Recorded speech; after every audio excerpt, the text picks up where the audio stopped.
Laughing, hoping that I get signed. Now I own my own tracks, riding waves of the hypermind. Popular and dirt poor broke, that ain't my type of grind. If I got started.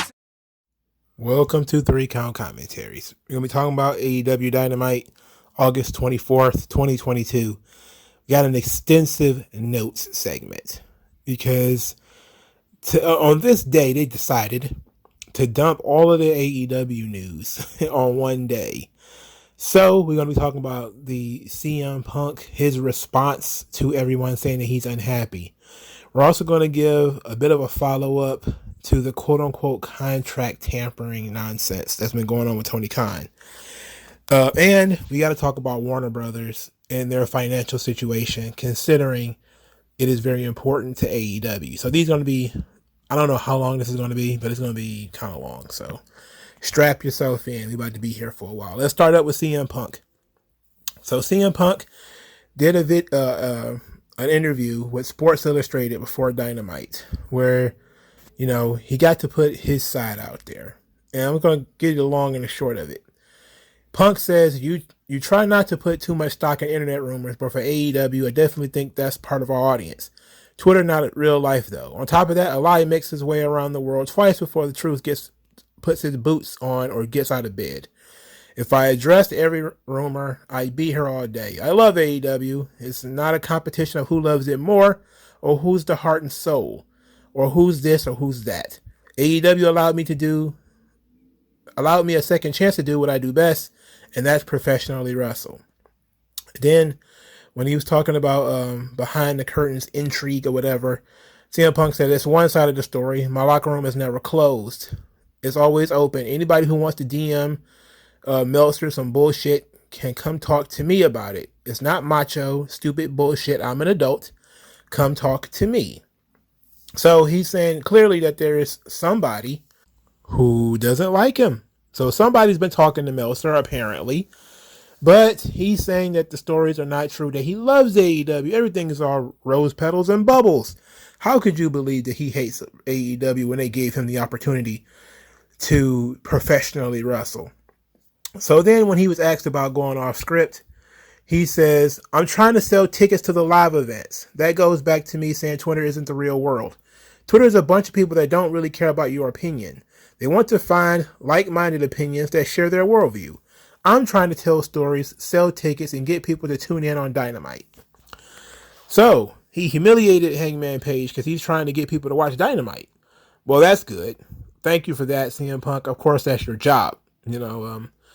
But he seems like, you know, a mischievous child who's kind of rubbing the back of his neck. Oh, gee, I was just trying to sell some tickets.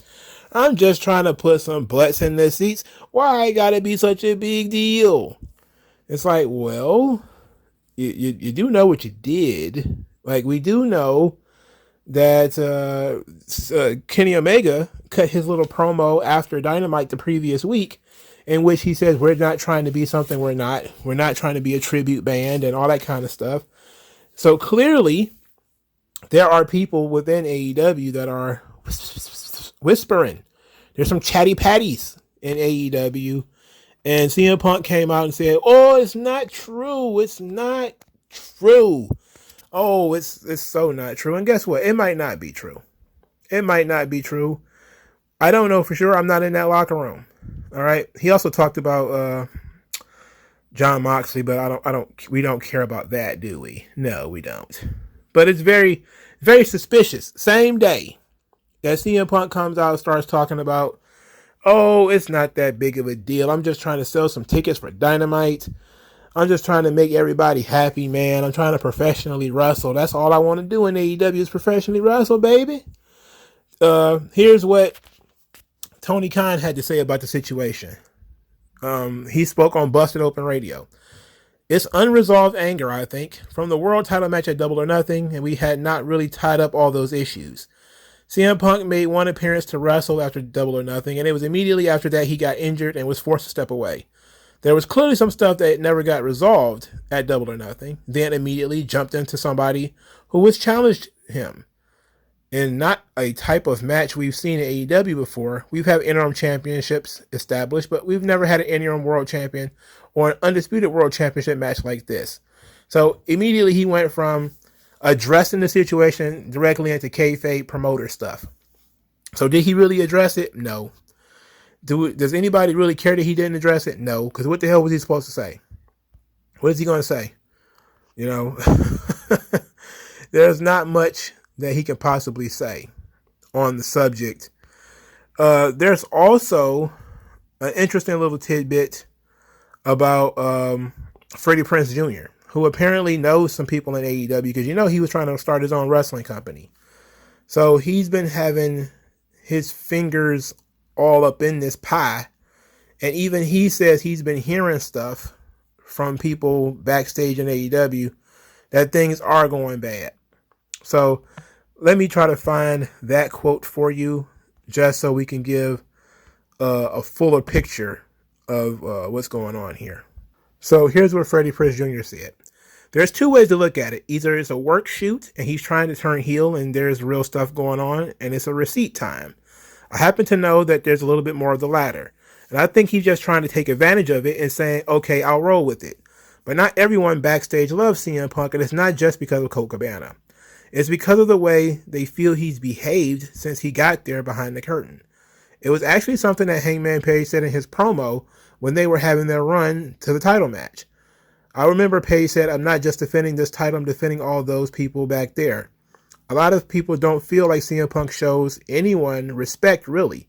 At least not the type of respect that he paused and said, well, let's change the word because respect is earned. The type of dignity that one would expect at work. When you don't treat people as necessary parts of the pie, and I've seen this in a lot of movies, people look at you a certain way. That's what I've been told as the kind of stuff that is going on. Hangman Page said a lot of real stuff. So Freddie Prinze Jr. does not work there. So take his opinion with a grain of salt. He could have been just being fed some BS by somebody who actually does work there. Look, of the variety, like I'll say, when it comes to it being a work, what is the benefit? How many more tickets is it going to sell if everybody has heat with CM Punk? Is that going to make the on-screen product better? I don't think so. I don't think having people who, some of these people who are upset, they idolize CM Punk. So having those people be upset at him, does that make them feel good? Like, is making them cheer against him the right thing to do? No, there's just no way of, like, this doesn't make any sense as a work.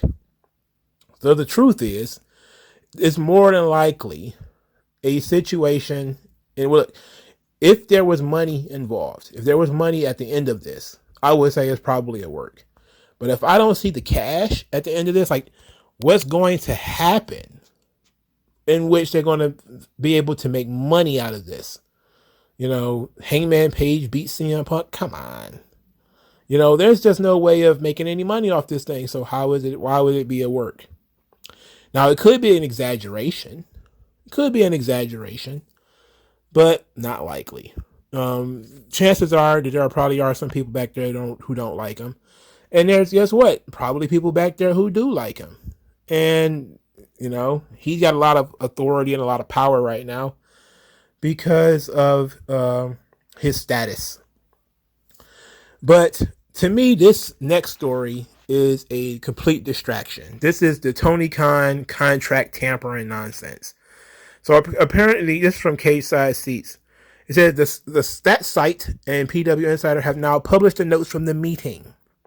Fightful and PW Insider got notes from the meeting that Tony Khan had earlier that apparently wasn't about people leaking stuff to Meltzer, like, having heat with CM Punk, or how Kenny Omega was cutting promos that was vaguely talking about CM Punk after the show last week, where you're talking about people being a tribute band. You're going to get a genuine Omega Young Bucks match because they are who they are and they're not trying to be someone else and all that kind of stuff, which, is clearly them addressing and talking about CM Punk. But we're supposed to have our blinders on, and we didn't hear that. Just like we're supposed to have our blinders on and didn't pay attention to the fact that Cody disappeared just 3 or 4 months after CM Punk showed up, after CM Punk blasted him. the previous year for sending him a text message trying to begin negotiations with them. It's like we're supposed to have our blinders on that CM Punk didn't come in until the EVPs lost all their authority. Just like, and it's, again, I could be reading the tea leaves. I could be trying to find the magic puzzle in a bowl of alphabets. But what does it look like to you? You figure it out. Anyway, we quickly pivot to WWE is trying to steal our wrestlers. They're trying to steal our guys. So Fightful and PW Insider. Let's see. Tony Khan led the meeting. Insider described the AEW owner, President Booker, as, quote, very animated and impassioned, while Fightful says Tony Khan was, quote, fired up. The recently expanded talent relations team and other systems and structures recently put in place were covered. An email was also sent to the roster briefing them on the new coaches and talent relations people. It was stressed these were put in place to make things better for the talent. So there is talent problems backstage. We know that there's communication issues. That's why so many guys say, well, I haven't even talked to Tony. He just ghosted me. So, okay.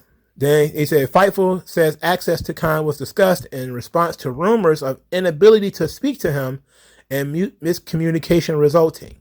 Executive Vice Presidents Kenny Omega and the Young Bucks reportedly made it clear their doors are always open and issues can be addressed with them as well. Okay, if I can talk to your boss, why would I talk to you? I would talk to you if I can't talk to the boss, right? So clearly, they are kind of admitting that there is a problem look, why wouldn't there be? There's like 500 wrestlers on the roster. There's only one Tony Khan. He only got so much time in the day. All right. There's only so much time he can sit down and talk to people about the minutia of the shit that they want to talk about. Even Tony Khan, as much of a nerd and a dork that he is, even he has a limited amount of time. He has the same 24 hours a day as everybody else. He doesn't have time to sit down with every Penelope Ford and Kylan King who wants to talk to him. He just doesn't have time for that. So, yeah, maybe you should create teams, and say, hey, you need to talk to this person. If you're in a tag team, you talk to this guy. If you're in a trios, you talk to this guy. If you're in the women's division, talk to this lady. And I will, look through these things over the weekend, written report or whatever the case may be. I'll get back to you as soon as I possibly can. That's probably the best way to do this thing. And just have it divvied up, into kind of direct supervisors, kind of like they do it in a regular office space. I know wrestling doesn't really work that way. But that's probably the easiest way to do it is if you tell people, okay, this is going to be your quote unquote supervisor. If you have any problems, talk to this person directly. This person will report directly to me. So, and then you tell that person, hey, every week I want a list of whatever complaints or concerns that your group of wrestlers had. I'm going to take an hour or two to go through these and respond to them either via email, phone calls, or whatever the case may be. Hopefully everything will get done by Sunday night, or whatever the case may be. That's probably divvying this shit up is probably the easiest way. Trying to sit back and wait for people to come knock on your door is not necessarily the best thing to do. As we know, most people are conflict avoidant. And then what happens if your problem is with Kenny Omega and the Young Bucks? So say your problem is with Kenny Omega. You don't like Kenny Omega, or Kenny Omega doesn't like you. And you go to Kenny Omega and say, man, you know what? I think I need to talk to Tony. It's just some stuff going on, man. And it never gets to Tony because, well, your problem is with Kenny Omega, and Kenny Omega knows that your problem is with him, and he's not going to tell Tony that you have a problem with him. So it has to be other people that you need to be able to get in contact with to get your complaints through. And maybe it need to be an anonymous thing. And it's the same thing with WWE too. I know I'm sounding like I'm, building a bureaucracy, but some bureaucracy is good. You need to spread out the power sometimes. And in order for, Tony Khan to get some of the complaints and to get some of the stuff off of his plate, because he has to do so much, it is better to just push that onto other people. And it seems like that's what he's actually going to do. So that's smart of him. But then, let's continue. It says, the insider's account mentions that TK told the team AEW's chief legal officer, Mega Perek, sent an email to WWE co-CEOs Nick Khan and Stephanie McMahon right before the meeting, warning them, quote, not to tamper with his talent. See, this is almost like when Tony Khan was talking about the bots.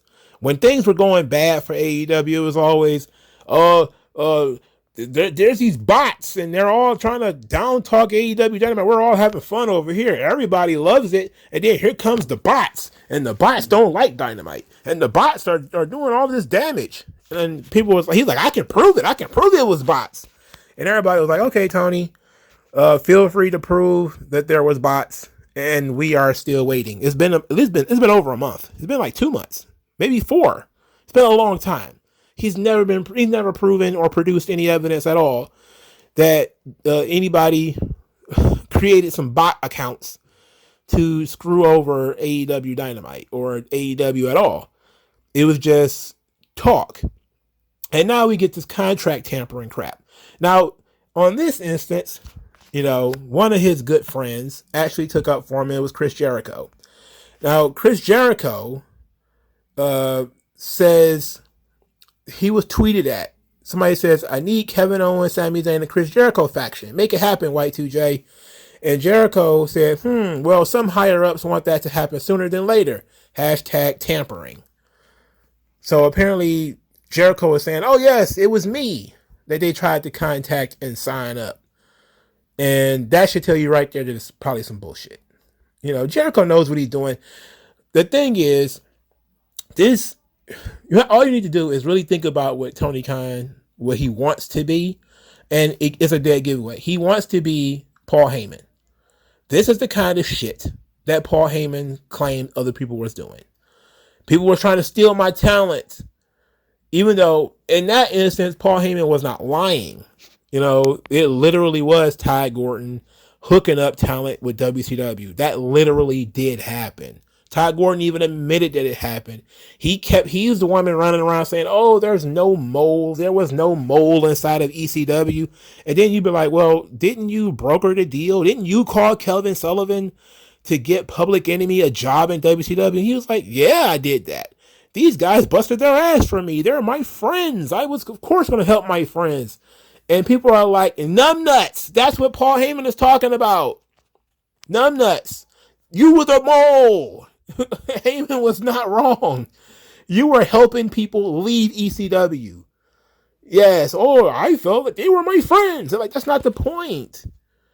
The point is, Paul Heyman is saying somebody is brokering deals for talent to leave ECW. And then you admitted to doing it, but saying, oh, I'm not the mole, though. What? It was a myth that there was a mole. What? You admitted it. In this instance, though, who's going to admit that they were trying to tamper with Tony Khan's talent? What it does is it creates the us versus, it continues the tribalism, the us versus them, right? It keeps up that, poor AEW is being put upon by WWE. They're trying to steal all of our wrestlers now, and it's also a way of trying to dirty up the fresh new Triple H regime, because everybody's kind of liking the Triple H regime too much. So Tony Khan figures, how could I make it seem like they're dirty and playing inside baseball and all that kind of stuff? Maybe if I say that they're tampering with our talent and trying to sign away our talent, then, people will turn against Triple H and they'll start treating them like they treated Vince. So I'm going to do that. I'm going to start telling people without any proof that they tried to tamper with our talent. It's like, okay, now provide some evidence that occurred. Chris Jericho is a worker's worker. Chris Jericho will say whatever the hell you tell him to say. We already know that. Jericho will say whatever the hell you want him to say, because ultimately he threw his lot in with AEW, and he probably had a better relationship with Vince than he did with Triple H. So he probably looking at things like, well, shit, Triple H is there. Can't get over on him. He doesn't love me like the old man did. So, and then of course Triple H has, they put out this story recently that Triple H is not interested in using part-timers and stuff like that, older guys like Jericho. So, whatever. So we don't know. Look, I'm gonna be honest. I don't know whether it's true or not. I really don't. But I can say that it doesn't make any sense. You know, these people are professionals. They know what they can and cannot do. And also, the interesting thing about this is that AEW has benefited from a lot of that contract tampering too. You know, and again, it's not that much. Most of these people are friends. When Jeff Hardy decided to jump that barricade, knowing he was probably going to get fired, you think he wasn't having conversation with his own fucking brother who worked in AEW? Oh, sure. Him and Matt never talked about business. They never talked about how much Matt could get paid. They never talked about how much, Jeff might be able to make if he jumped ship to AEW. They never talked about, oh, if you only you could get yourself out of that contract, Jeff, you could come on over. They never discussed that. Adam Cole, oh, he's been sleeping in the same bed with Britt Baker for I don't know how long. They never at one point ever discussed business. Never, ever, ever. He's been best friends with the Young Bucks for several years now. Oh, they never talk business. Ever. It's like, fuck out of here. We know people are people. Just like it's supposed to be, quote unquote, illegal for you to talk about how much you get paid. Of course, you tell your friends how much you get paid. You tell your friends your pay date, your pay rate, how much you're paying taxes, all that dumb shit. We're not stupid. All right? 9 times out of 10, somebody had a conversation with somebody. And it probably wasn't even meant to be, quote unquote, tampering. But 2 people had a conversation. They're probably old friends or whatever the case may be. Somebody brought it up. Hey, the things are probably a little bit better here with Triple H, man. You might want to come and look into it. And then all of a sudden, hashtag tampering. You're trying to steal our talent. It's like, well, that's not necessarily the case. If they were trying to tell you how to break a contract like Vince used to do, Vince is good for that. He did it in the 80s. He did it all up and through the 80s. Telling guys how to walk out on contracts, because a lot of these guys didn't have written contracts in the 80s. That's how he was able to get away with it. Like getting Hulk Hogan to skip out on the last couple of dates from AWA. He did it with the Junkyard Dog too. He did it with a couple of guys. He would tell them to not go to the next town or whatever the case may be. Just fuck up the territory completely by, having guys no show and all kinds of stuff. But they didn't have written contracts. So it was basically word of mouth. That's why the Houston promoter used to say that Vince McMahon was the guy that destroyed the handshake because you couldn't really trust his word. Because unless it was on paper, Vince was very likely to stab you in the fucking back. That's just the nature of the game. He's a young, hungry warlord. Peace be upon the warlord. Today is his birthday, by the way. And I don't see a lot of people making a big hubbub about Vince McMahon's birthday. But as we talk about Tony Khan trying to circle the troops about how he got his legal team to send notices to Nick Khan and Stephanie McMahon.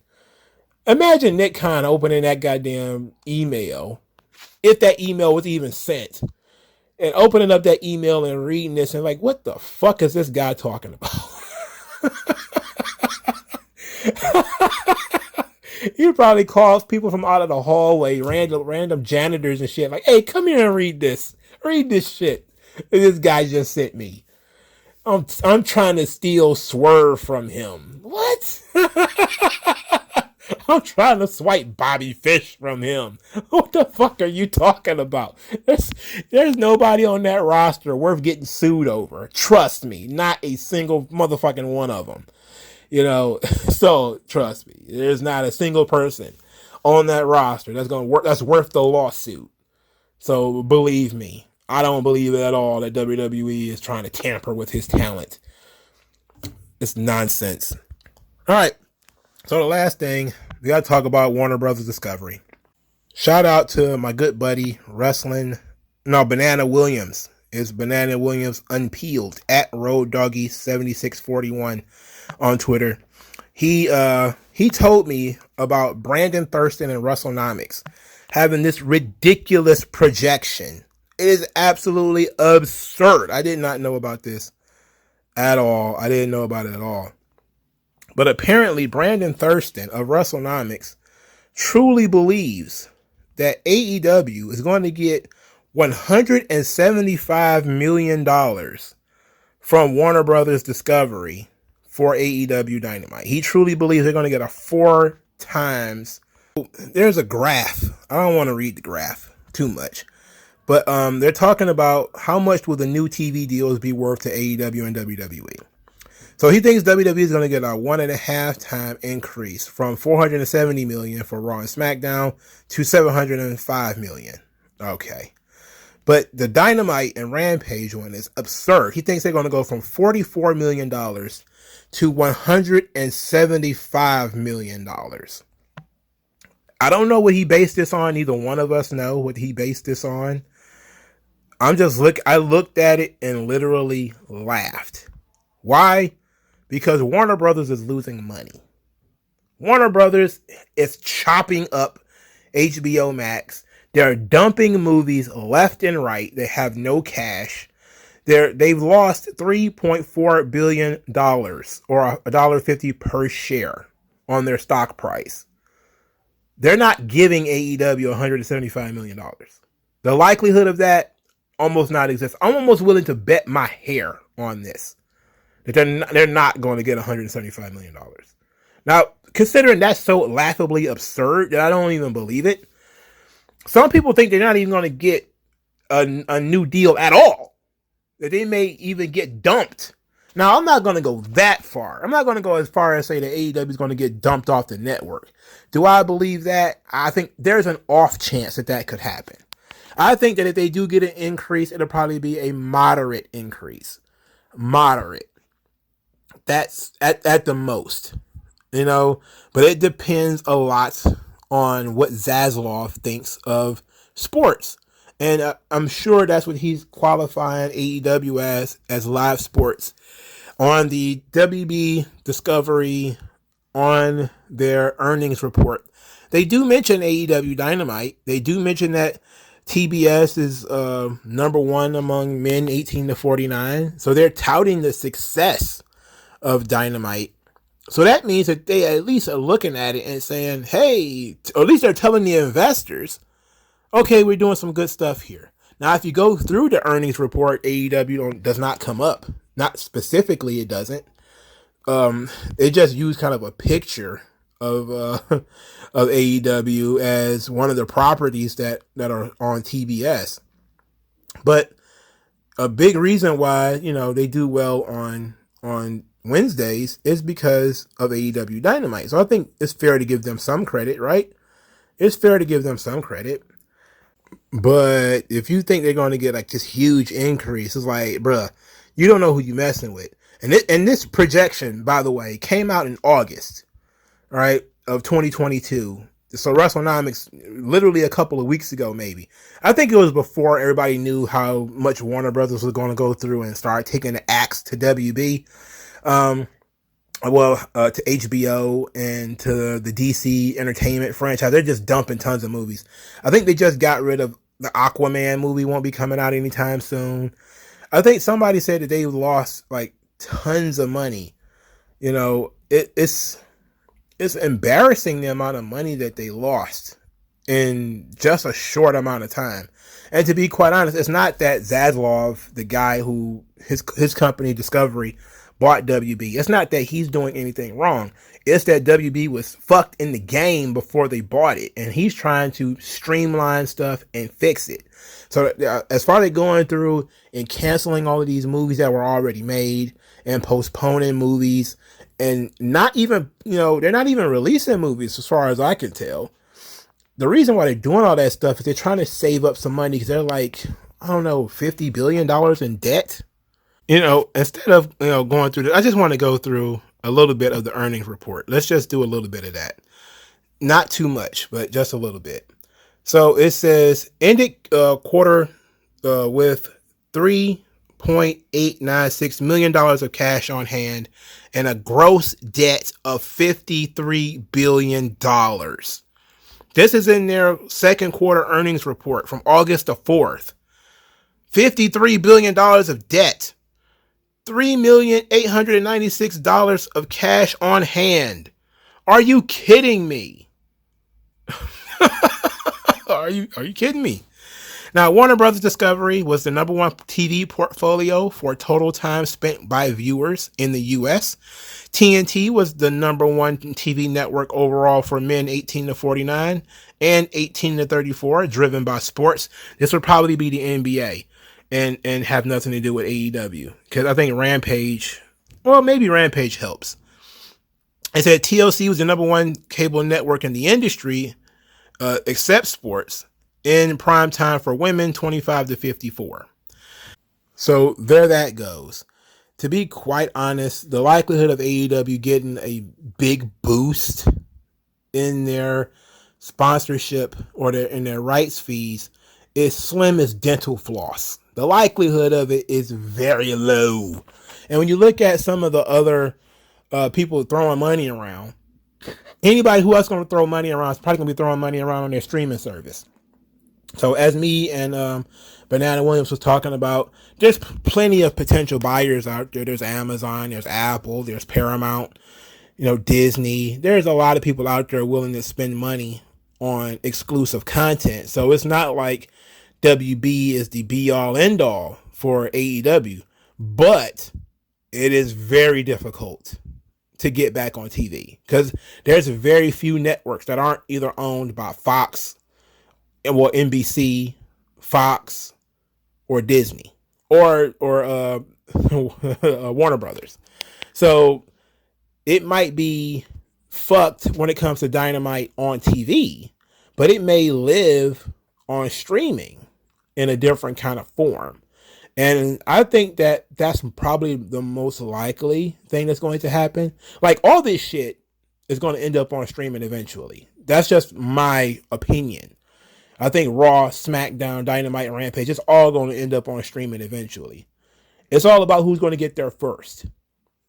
And somebody's got to be proof of concept. WWE is kind of proving it right now with the Peacock deal, that you can get tons of people to watch your show streaming. They're having the most watched Hell in the Cells and SummerSlams and all that kind of stuff. And that stuff is on Peacock where everybody can get to it. And it might want to get them to, somebody is going to want to get them to do something for streaming. But I think AEW is probably going to be the best position to end up on a streaming service. And I don't think they're going to get a huge deal when it comes to TV rights fees, cable. If they get that increase, it'll probably be because they're going to get thrown on HBO Max or something like that. A streamlined HBO Max or whatever, Discovery Plus or whatever they're going to call it. So there that go. But $175 million, I'll laugh at that. Now let's finally get on to Dynamite. I know I told y'all it's going to be a long time. This video probably going to be long as shit, and I'm sorry. All right, Jericho Garcia. Let's try to shorten this up. I don't need to go blow for blow, do I? I assume most of you actually watched the show, so I'm gonna try to shorten this up as much as I possibly can. The be all end all of this is that Jericho still thinks the world of Daniel Garcia, still thinks that he's an incredible sports entertainer. And he wants Daniel Garcia to apologize to him for putting his hands on him last week. Daniel Garcia responded that he idolized Bryan Danielson. He's dreamed of having the kind of match that he had with Bryan Danielson. He honored his hero by going 30 minutes with him. And when Bryan Danielson put his hand out, that's all he's ever wanted, was that Bryan Danielson's respect. And Chris Jericho stole that moment from him. Jericho says, look, there will be other moments like that. Just say you're a sports entertainer. Stay at my side and everything will be okay. This led Bryan Danielson, whatever we're calling him. That led him to come out. He then said that Daniel Garcia can be whatever he wants, but he agrees with the crowd as the crowd chants, "You're a wrestler" at Daniel Garcia. Then Jericho and Danielson are kind of tugging on the soul of Daniel Garcia. Garcia saying, "I don't know what to do. I don't know." And then Jericho gets knocked down. Jericho's looking up at Garcia and Danielson is laughing. Garcia just kind of storms off, walks away. Because he can't make a decision about who he wants to go with. He wants to go with his mentor or go with his hero. He's not sure. This leads Danielson and Jericho in the ring together.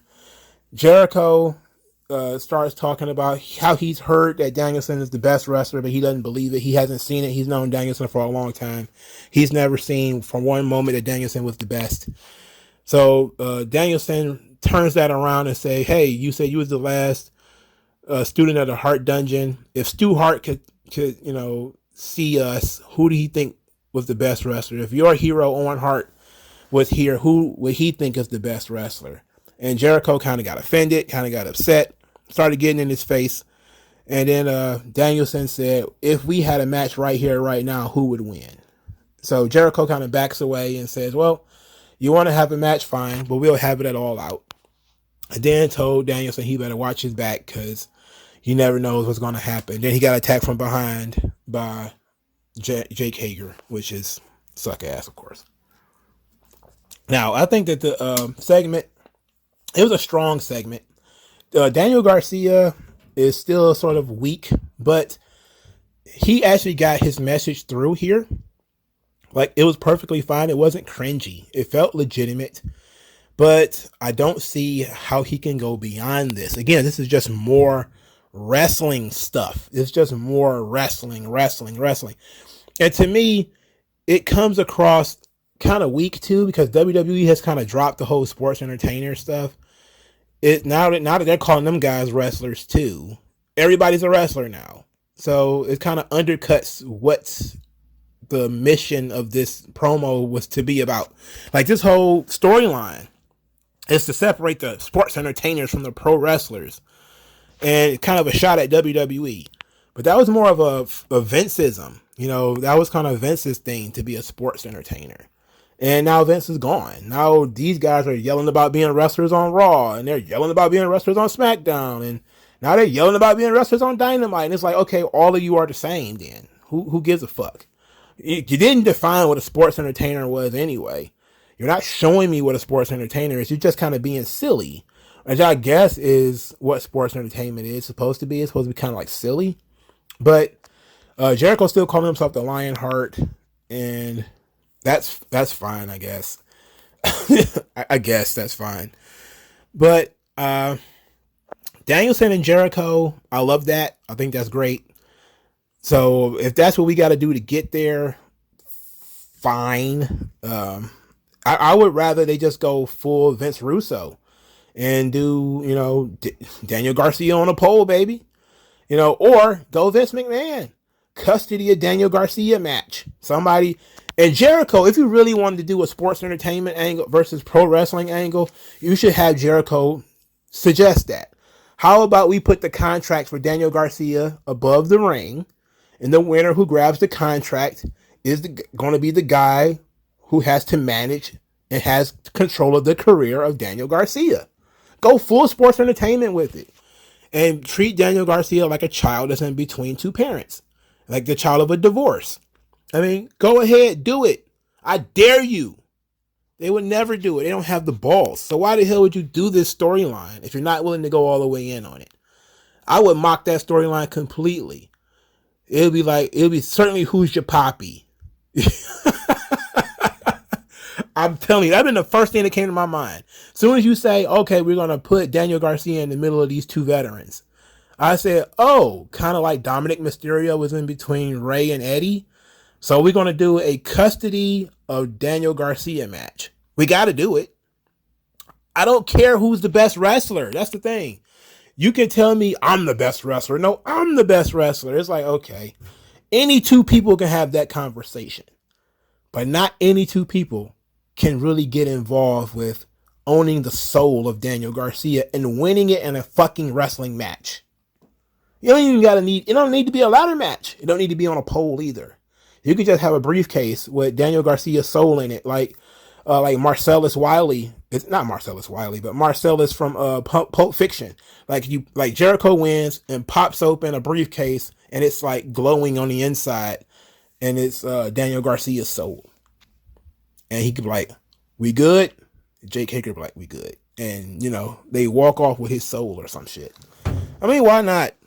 These two guys yelling about who's the better wrestler. Like, who gives a fuck, really? Who cares? Nobody gives a shit. First match, Dax Harwood versus Jay Lethal. Very good match. Also quite long.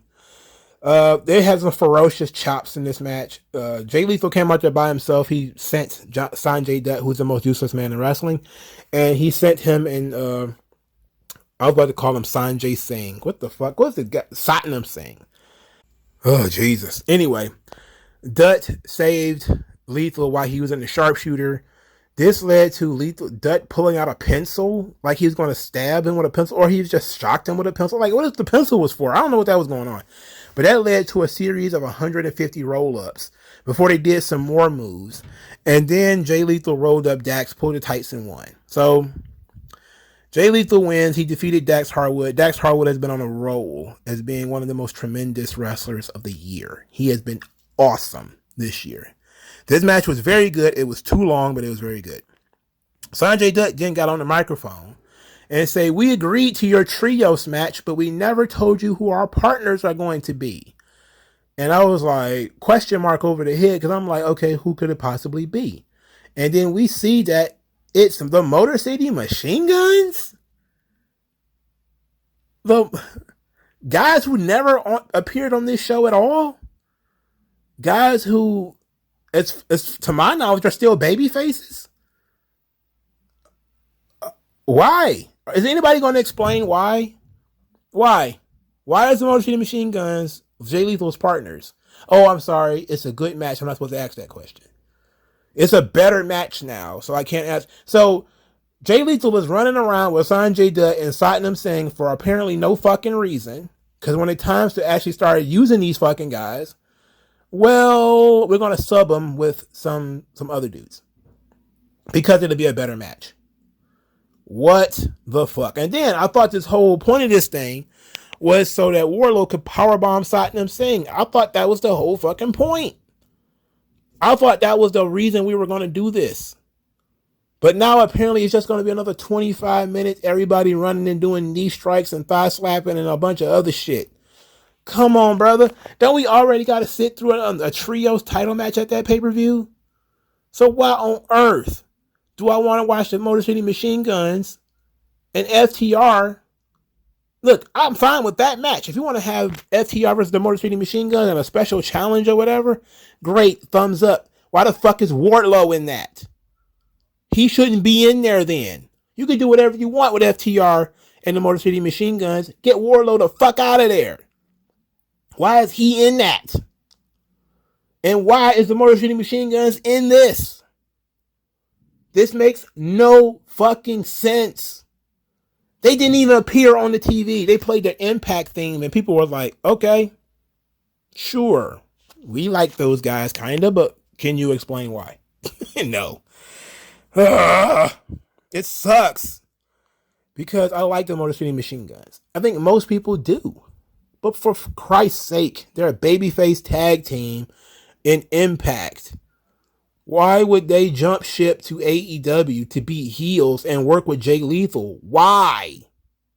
Why? Moving on. Thunder Rosa was crying. Fake tears, of course. She said she got injured and will have to step down as women's champion.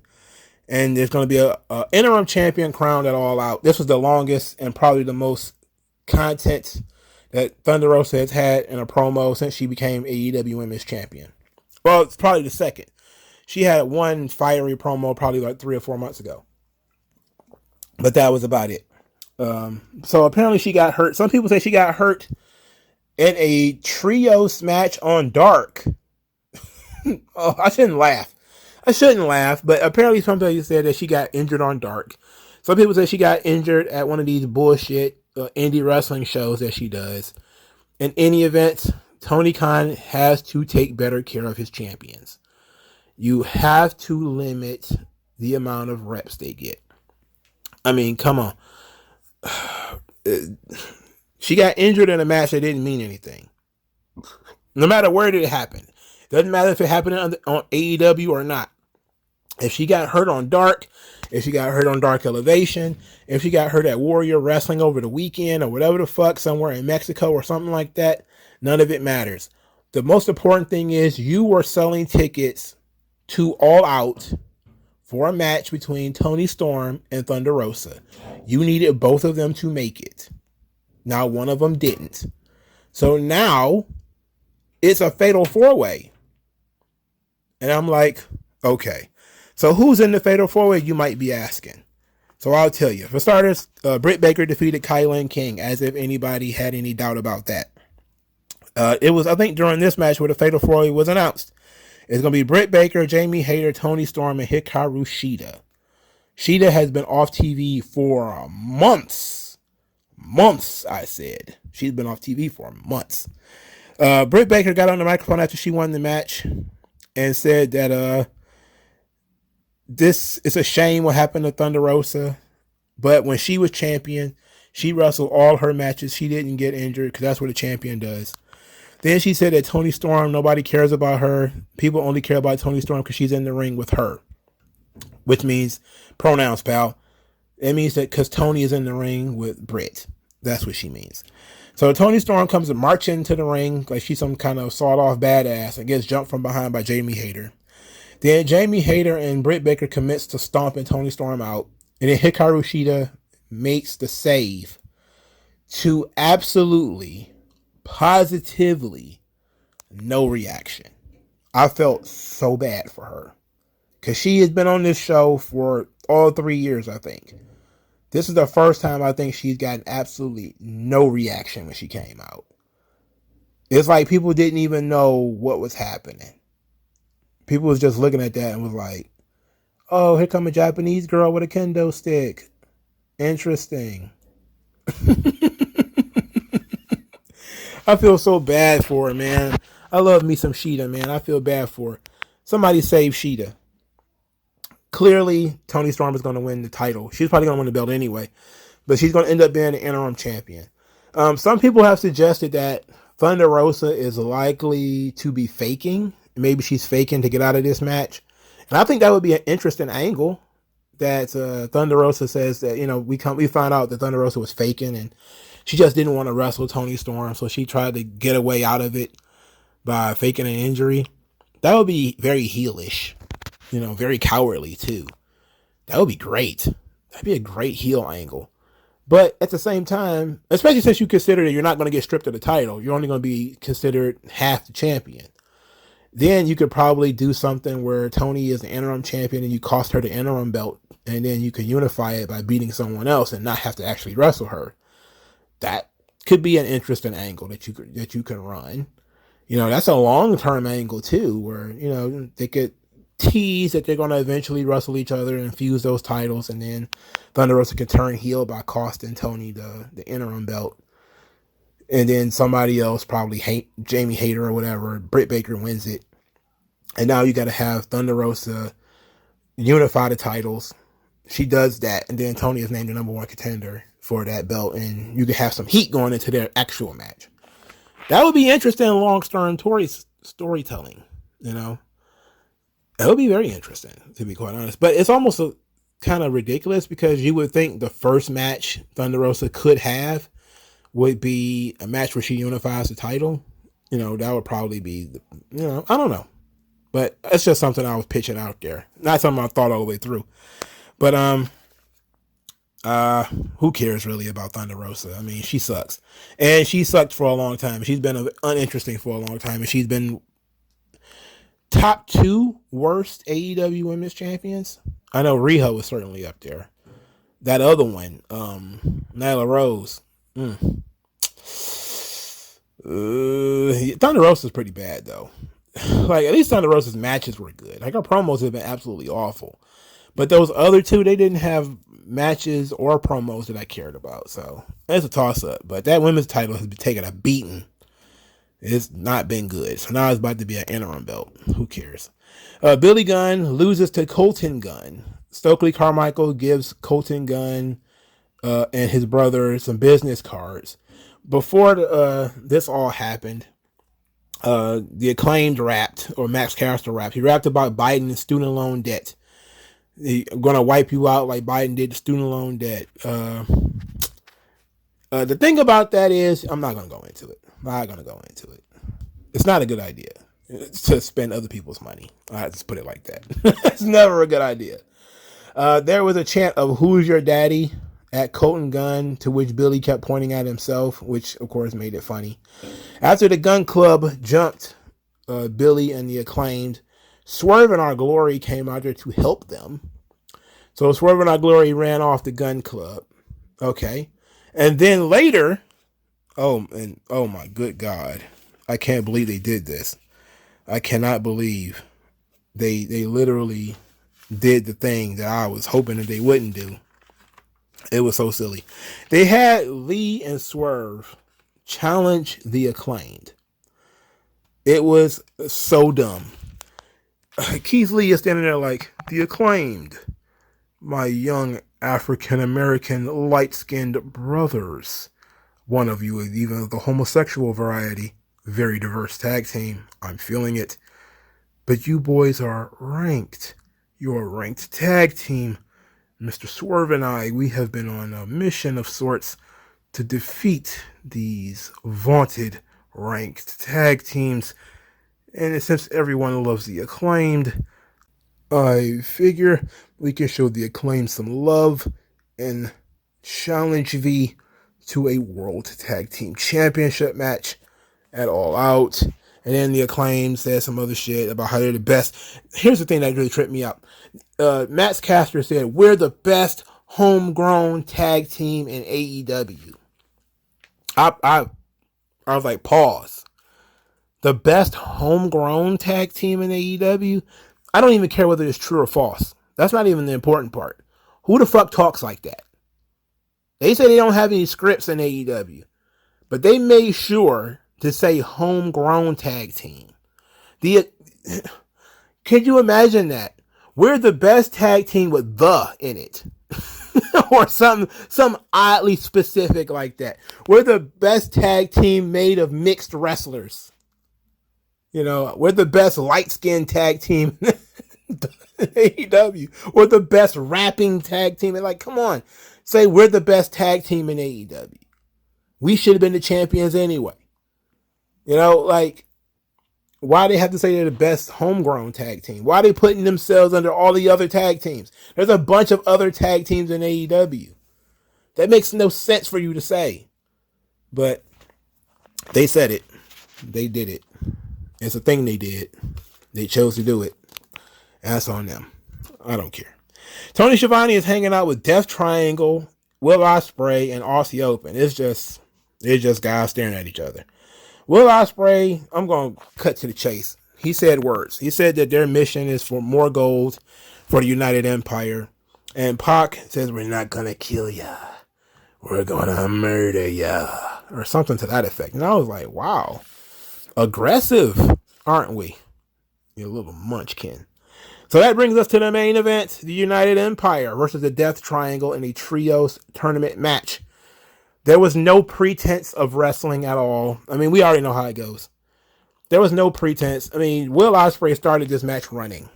And he was running until this match was over. And it was at one point that Will Ospreay, for starters, he no-sold a German suplex. So I was just rolling my eyes at that. Second, he did a Hurricane Rana from the top rope. Pac did this. And Will Ospreay landed on his feet. Now, I'm actually fine with that spot. But they had been doing so much other horse shit around this. It just kind of went along with everything else. But this is the thing that really tripped me out. So Will Ospreay at one point, it's a good 20 minutes into the match. He's just staggering around now. And I'm just thinking to myself, like, does he think that's selling? Because that's not. You know, he's just staggering about. He's not holding a body part. He's not, this guy has been, brain busters from the top rope. He was in an arm bar for a couple of seconds. He didn't sell it at all, though.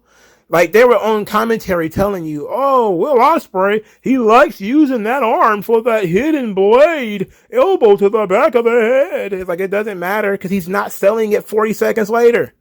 He's right back running and jumping and not selling that arm at all. In fact, they did so many runs and jumps. Most people don't even remember that arm bar happened. So when he's staggering about, what is he selling? Selling what? He's just staggering. He's just, drunk and boxing, and then he's not even staggering convincingly because he staggers to the point where he just breaks out and starts running again. Like, this is some of the worst horse shit I've ever seen. Like, this shit don't make no sense. This shit gave me an aneurysm. This sucked. Anyway, we got Kip Sabian. I wanted to choke my TV when this happened. All right. So there's a guy in the crowd. He's got a box on his head. Now, I've seen the guy with the box on the head. I've been seeing that all for 100 times. I didn't care. I don't give a shit. All right. There's a guy out there with a box on his head. Once I found out it was Kip Sabian, I didn't give a shit. I'm like, who gives a fuck? All right. So Pac is doing some stuff outside the ring. The crowd is amped up. Pac sees the numbskull in the crowd with the box on his head. And he figures, hey, guy with the box on the head, he keeps popping up every time I wrestle. So that's a problem. He reaches over to the crowd, snatches the box off the guy's head. We find out the guy's bruised in the face and his mouth is taped up. He looks like a porcelain doll. I'm like, who the fuck is that? All right. I was told that the guy with the box on his head was Kip Sabian. That's what I thought it was. Turns out Kip Sabian attacked Pac from behind while wearing a light blue suit. And then he dropped him on his head somehow on a neck breaker or something like that. And then Kip Sabian totters off. And United Empire wins with an elevated Os cutter. Which is actually not a bad finish. I'm not even going to hold you up. I actually like that finish. I just looked at that and I wanted to choke. I wanted to just do horrible stuff to Tony Khan. For saying, for starters, this being the main event of your show, you need a boot in your ass. You need your ass whooped for having Kip Sabian as a final angle for your show. Kip Sabian, a guy you don't care about. You've never cared about him. Nobody does. Even his wife doesn't care about him. Why? She just with him for the insurance money because eventually he's going to break his fucking neck. All right? There's no love in between them at all. I don't believe it. So nobody believes in this fucking guy. Nobody cares about this fucking guy. And you utilize this fucking guy in your main event angle? What the? A fool and his money shall soon be parted. A fool and his motherfucking money will soon be parted. Tony Khan is the dumbest sack of human shit. I look, even if I liked the fucking match, I couldn't like that. There's no, what the fuck is the story between Pac and Kip Sabian? I haven't even heard the name Kip Sabian in months. Why would I care? He got no reaction. Why would you do this in a main event angle on the open? If it was the opening match on the show, I still would be kind of frustrated because this match was too long for you to do this. But I would at least say, at least it wasn't the main event. You know, at least I'd be like, woof. It ain't the main event. It's some undercard guys doing undercard guy shit. It might have actually got over a little bit better if it was undercard shit. But as main event stuff, nobody wanted to see that. Nobody wants to see fucking Kip Sabian wrestle Pac. Why would you? Why would you? I don't even know why this bitch had this box on his head all this time. I don't even know. I don't even care. Like, this guy's been gone for like 9 fucking months. Shit, man. What the fuck? Even when you want to get a son of a bitch some credit, he fucks it up. Damn. So we end the show with Will Ospreay and Kenny Omega staring at each other. Will Ospreay inviting Kenny Omega to get in the ring. Kenny Omega is taking his sweet time getting down the ramp. And then eventually, once he gets somewhere near the ring, Don Callis has to hold him back. It's like, Kenny Omega, if you wanted to get into the ring, you could have ran. You know, like Don Callis wasn't always there. It'd have been one thing if Don Callis was holding him back from the very beginning, but he wasn't. Will Ospreay was daring him to get in the ring. It might have been a better scene for Kenny Omega to charge the ring and then for Will Ospreay to flee. Might have been a better visual, but that would have been, somebody being a chicken shit heel. and, challenging a guy, but then not really wanting it, to tell the story. But in this, everybody has to be strong. So it has to be an invisible wall between the two of them. And then somebody's literally had to be like, okay, we can't have Kenny Omega just threaten to get in the ring while fucking Will Ospreay is holding the ropes open. Somebody's got to go stand in between them. Don Callis go stand in between them. So he goes to stand in between them to stop them from getting into each other. I know there's a lot of people that are very excited about the idea of Kenny Omega and Will Ospreay being in one match, but I feel like I've seen all of Will Ospreay's stuff. I know I have, because I've watched Will Ospreay matches before. Also, they talked about Will Ospreay losing the G1. LOL, Okada wins. What did you think was going to happen? That's why I didn't bother to watch it. So, that's the main event. That what happened. That occurred. That was their main event angle. Good Lord. Lordy, Lordy, Lord. What should have been the main event, but wasn't. Jon Moxley versus CM Punk. Oh, baby. Oh, baby. Allow me to surprise you. I fucking love this. Jon Moxley goes in there and destroys CM Punk. 3 minutes. Flat. I loved it. I loved it. Why? Told a story. Throughout the match, they told the story. Stupid placement. Before we even get into it, they started this match at like 9 o'clock. All right? They had the match on 4th. So you knew there was going to be some fuckery in the game. Right? Everybody knew, okay, what they about to do? Time limit draw? What they about to do? Disqualification? Count out? What are they about to do? I didn't think they was going to go with a clear and concise winner. I didn't believe that at all. But they surprised me. And this is a surprise that I actually enjoyed. This is a surprise that actually got somebody over. This is a surprise that actually told a story. The story of this match is that CM Punk came back too soon. His pride got the better of him.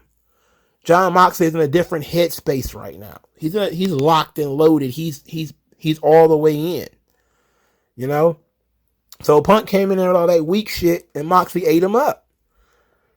That's the right story. Moxley's at the top of his game. Punk is not at the top of his. So you tell the story. Punk is overwhelmed by Moxley immediately. He's bashing him in the head with forearms. I wish people would throw punches these days. But he's bashing him in the head with some forearms in the corner. CM Punk looked wiped out from that. He did a great job selling that. But he came back. He came back with forearms of his own in the corner. Looked good. Fire, intensity from both guys. But Moxley's relentless. He won't stop coming. CM Punk throws a kick. Boom, kicks him in the head. Immediately starts selling his foot. Now, he was selling the wrong foot, but he started selling his foot. Right? Moxley sees that, attacks it. Goes straight for the foot. He's doing those shitty elbows. Those elbows were even worse tonight, by the way. They looked absolutely awful. But at one point, CM Punk wasn't even defending himself because I thought, okay, they're going to do a ref stoppage, which is a completely logical and legit finish. You can do a referee stoppage as a finish, and that makes sense and be, good.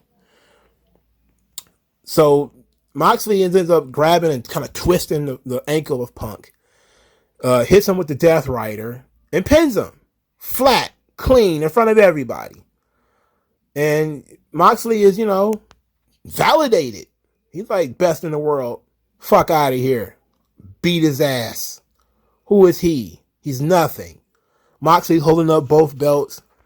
Everything's wonderful. Everything's gravy. Punk is selling the foot. He's down. The medical team comes out there to collect Punk. Moxley still strutting, doing his shoulders and stuff, and crowd is eating it up. Surprised.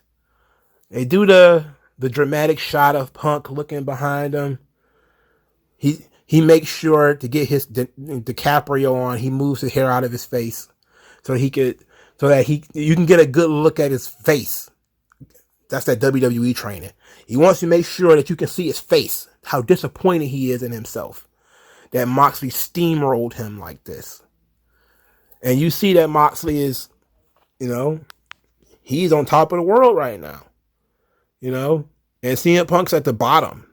He's beaten. and Excalibur is in your ear, maybe CM Punk came back too soon. It's like, yes, clearly that's the story they were telling, sir. Thank you for the reminder. All right. So this was great. This was fucking great. They put over Jon Moxley like $1 million bucks. Some people are going to hate this because they wanted a real match between the two. There's going to be a lot of speculation about why CM Punk was able to do a 3-minute job.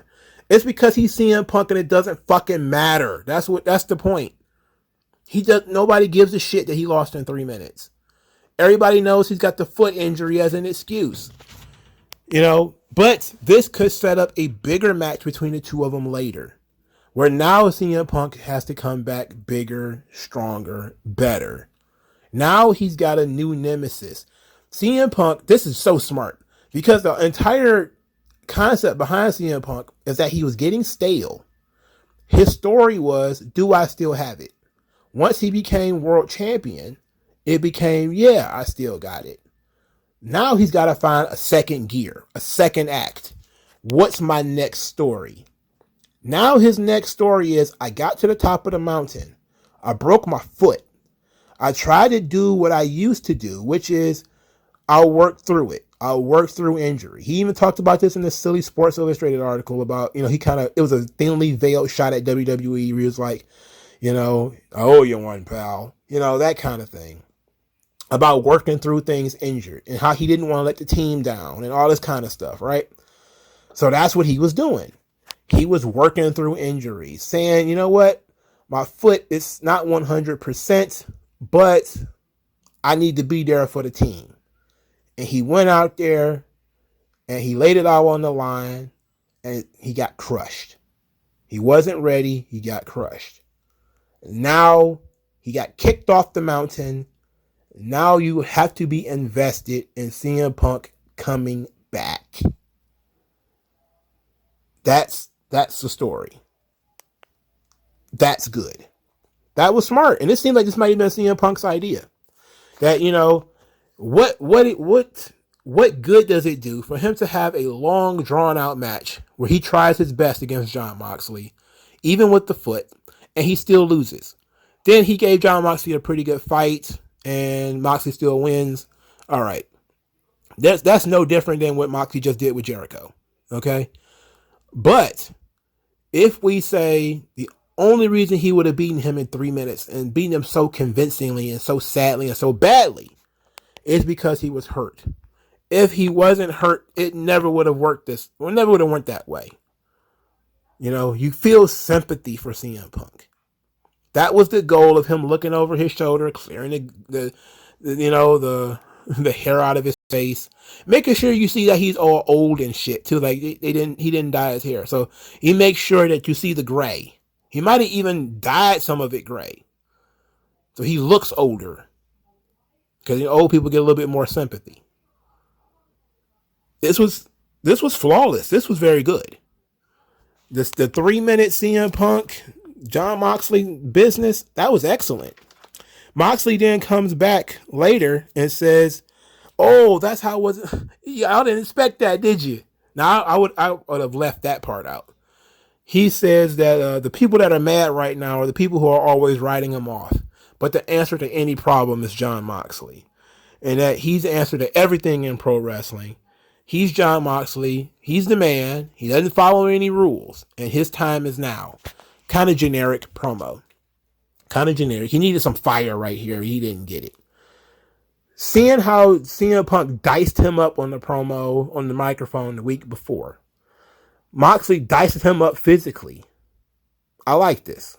We're 1-1 now, Now, as far as official matches, of course, Moxley won the only official match. But in the face-to-face promo, Punk just absolutely shredded this fucking guy. But do you really care now that Moxley really put him in his grave so quickly? And some people are going to compare it to Brock and Cena. I choose not to do that because that was Brock just being Brock and brocking it up. There was no excuse for Cena to get decimated the way he did, except for, it's Brock. So, of course, he's going to, Suplex City, crushed him, beat him, put Brock over big. You got to build people for you to make money with. If CM Punk beat John Moxley, then what's left? He needs people to work with. So he put Moxley over big because now Moxley is a guy he can work with later. Great. Good job. I've looked at this thing. I can only see positives. I know some people are going to be upset about it, but hey, tough luck. I loved it. Christian Cage, he's wearing an arm brace. He talked about how he tried to be friends with Jungle Boy, and all he wanted was an apology for Jungle Boy saying some really personal things. He said some personal things too, but his words were just tough love. He was trying to toughen him up, trying to show him that he wasn't as good as he thinks he is. And he says that I'm special. I'm a living legend. And says that when he's 100%, he's going to show Jungle Boy that he's not in his league. He accepted Jungle Boy's challenge for a match at All Out. All right, fine. Christian Cage is always good in terms of his promos. It's always good. Nothing to complain about. Ricky Starks, though. Ooh, Ricky Starks, boy. His agent needs to have been on the phone with Tony Khan as soon as that promo ended, right? Ricky Starks came out there with such intensity, such passion, and told such a phenomenal story that this motherfucker should be making more money than his agent needed to be on the phone. It needed to be like, what was that fucking movie? Show Me the Money, right? He should have been on the fucking phone. Like, Tony, did we just watch the same promo? If you're not paying this motherfucker 7 figures, he could be doing that on SmackDown. He could be doing that on Raw. Up the ante. Put your chips on your boy right now. Or we pulling him. Because he sold this. Ricky Starks murdered this promo. It was phenomenal. He starts talking about how he's been dealing with all of this stuff. Dealing with Powerhouse Hobbs attacking him, the factory, and the injury and all this kind of stuff. He's been dealing with it out. But he says he was told it was show business, baby, not friends business. But he said, I must be the exception. Because when I was hurt, when my neck was broken, Hobbs was calling me saying, hey, trying to checking up on me, making sure I needed everything. He was my friend. He had my back. He said, I thought so. But he said the thing about people is they want to see you doing well, but they never want to see you doing better than them. Then he says, when I ate, you ate. When the spotlight was on me, I made sure it was enough room for both of us. That line right there, boy, that was nasty. When the spotlight was on me, I made sure it was bright enough for both of us. Whew, that's nasty. Oh, that was good. That was phenomenal. And then he got so sad, he was like, it ain't really that you just turned on me. It's you hit me in the neck, man. You know how close I was to losing all this? You hit me in the neck. I was like, Then he said, you like quoting New Jack City, bring your 5 out of ass to Chicago and fight me. I was like, hell fucking yeah. Hell fucking yeah. I love this promo. This is phenomenal shit. All right. Ricky Starks on a different level. I don't give a fuck if he was only brought in because MJF left or MJF is on hiatus or whatever the fuck. I don't give a fuck. I don't care if it's a work or a shoot or not at this point.